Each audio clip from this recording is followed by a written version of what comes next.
विश्वेश्वराय नरकार्णवतारणाय कर्णामृताय शशिशेखरधारणाय कर्पूरकान्तिधवलाय जटाधराय दारिद्र्यदुःखदहनाय नमः शिवाय।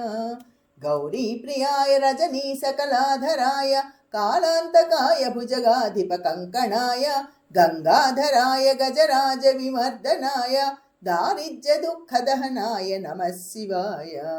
भक्तिप्रियाय भवरोगभयापहाय उग्राय दुःखभवसागरतारणाय ज्योतिर्मयाय गुणनामसुनृज्जकाय दारिद्र्यदुःखदहनाय नमः शिवाय। चर्माम्बराय शवभस्मविलेपनाय फालेक्षणाय मणिकुण्डलमण्डिताय मञ्जीरपादयुगलाय जटाधराय दारिद्र्यदुःखदहनाय नमः शिवाय। पञ्चाननाय फणिराजविभूषणाय हेमांसुकाय भुवनत्रयमण्डिताय आनन्दभूमिवरदाय तमोमयाय दारिद्र्यदुःखदहनाय नमः शिवाय।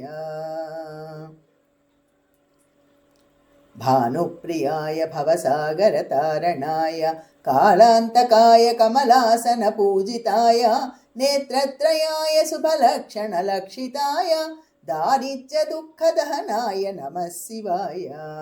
रामप्रियाय रघुनाथवरप्रदाय नागप्रियाय नरकार्णवतारणाय पुण्येषु पुण्यभरिताय सुरार्चिताय दारिद्र्यदुःखदहनाय नमः शिवाय।